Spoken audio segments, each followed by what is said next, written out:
Hello, fellow traders. 'Tis I, TheRumpledOne, coming to you on Thursday, December the 22nd. The year's 2022. Let's talk trading. Sticking to your plan, part 4 with Walmal. These videos are for educational purposes only. Your results may differ from mine and different from Walmal's. Traders, as always, make sure your risk management is in place. Never lose any more on any one particular trade than you're willing to lose on a single trade. Now, we've been talking about sticking to your plan. And the thing is, it's one thing to say it, it's another thing to do it. But if you're having problems, maybe a little football analogy might help. And that is, before every play, just about on the football field, they get in a huddle. And what do they do in the huddle? Well, usually the sideline might call the play in to the quarterback, and the quarterback tells his players, here's the play. And, that's what you have to do with a trade. In between trades, you exit a trade. Then you should get back in the huddle and decide on your next trade, what's your next play and what you're going to do. So Walmal and I, we've come up with some options, some plays. So no matter what trade you put on, the first thing is, in Walmal's world, you preserve capital, right, Walmal? Absolutely. That's the number one goal. Preserve capital. So you might have to exit with a small loss. And there's nothing wrong with that. Right. It's okay to lose with a small loss, as long as we're preserving the capital. Right.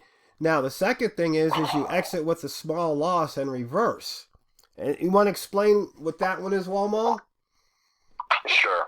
A lot of times what will happen, especially because I'm basically day trading / scalping, whatever you want to call it. I'm only looking for small wins.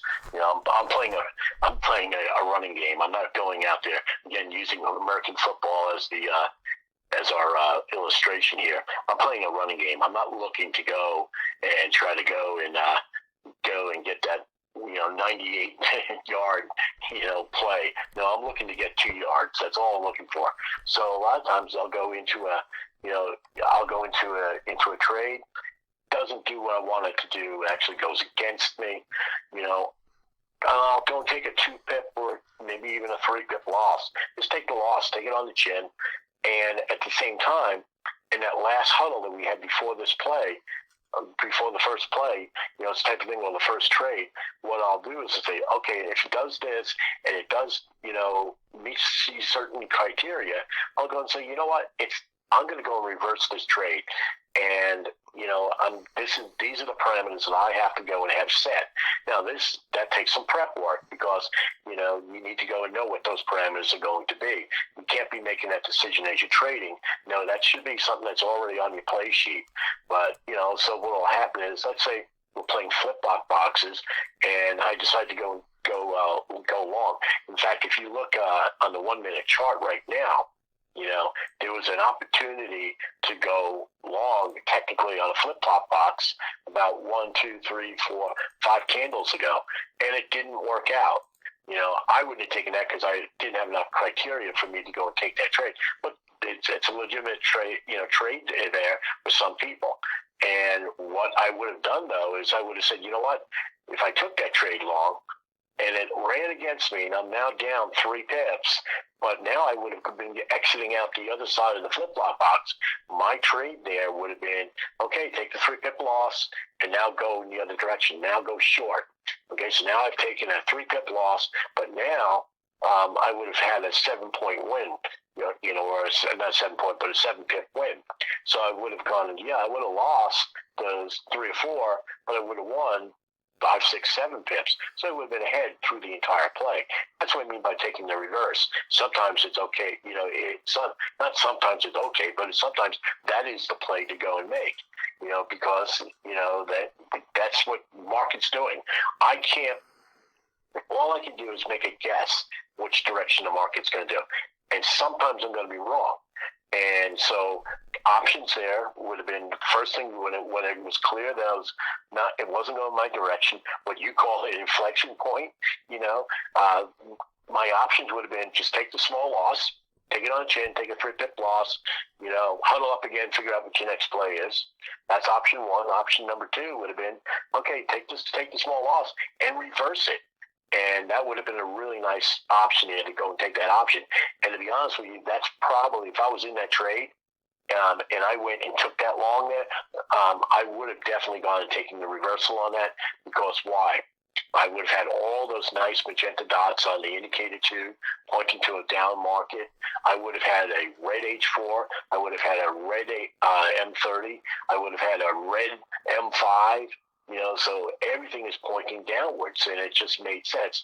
And I think I had said to you right before we got on this call, Avery, or this video, is that if it breaks 21, it's going down. It's going to go and break it, and that would have been a point where I would answer was at that 21.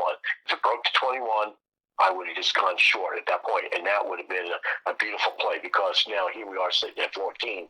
So it'd been, like I said, 7 pips or so. Right. Okay, so that's exit with small loss in reverse, or ride loss in reverse. Well, here's the thing. You can go and you can ride this loss down. And the thing is, because you know what's going to happen. Eventually, it's going to stop going down, and eventually, it's going to start going back up.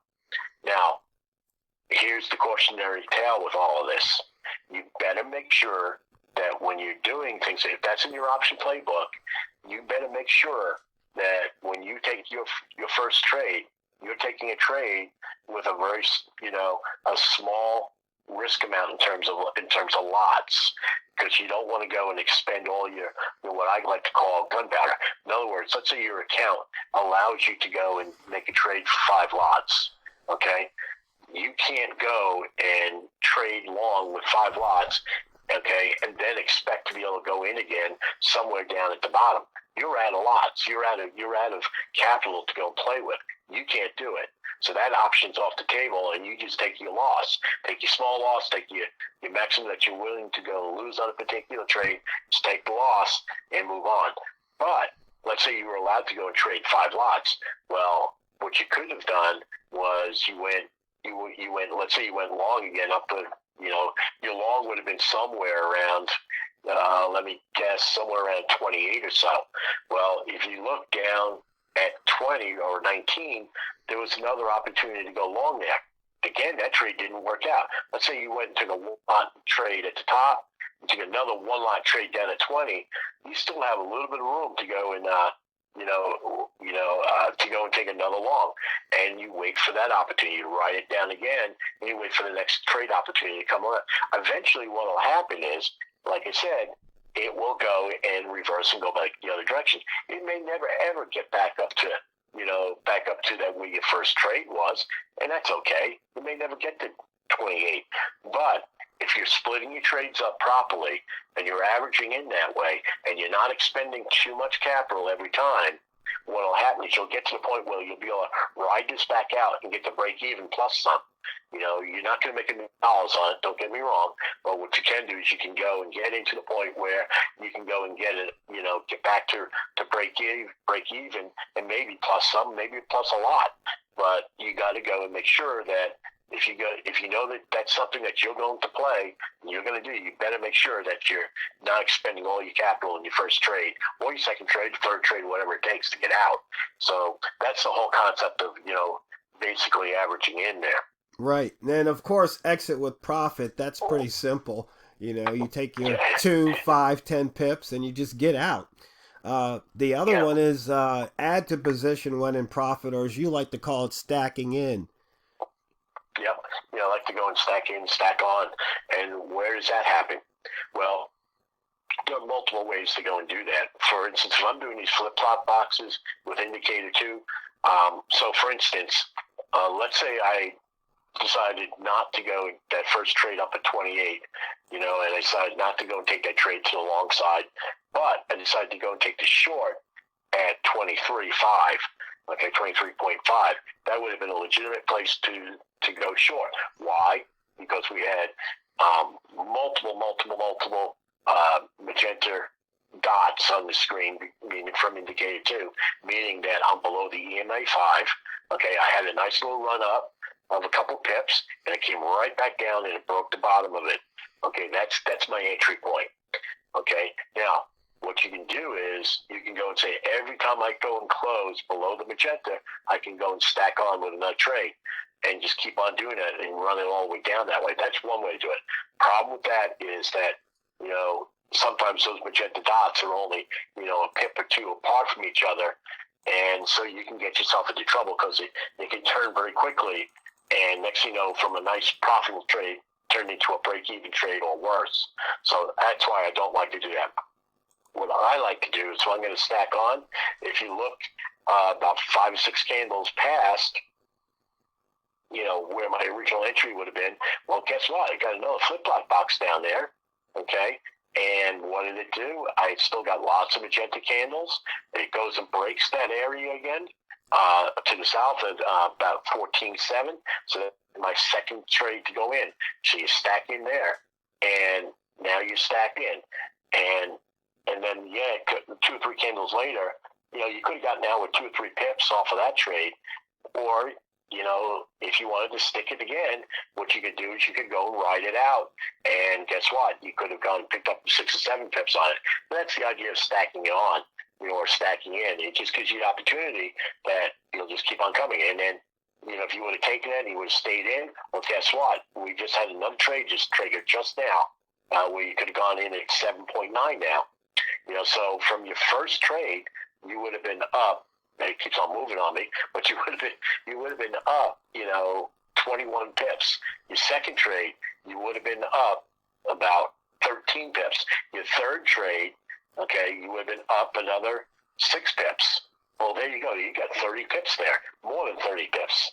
You know, so again, the problem with not the problem, but the cautionary tale with this is if you're going to go and play with this and do this and use this as an option, you need to go and, let's say again, you're allowed to go and trade up to 5 lots on your first trade. You don't go and trade with 5 lots. You trade with maybe 2 or 3 lots, you know, and the reason why is because you need to go make sure you've got enough gunpowder to go and put those additional trades in. Exactly. So, and the final one is averaging in.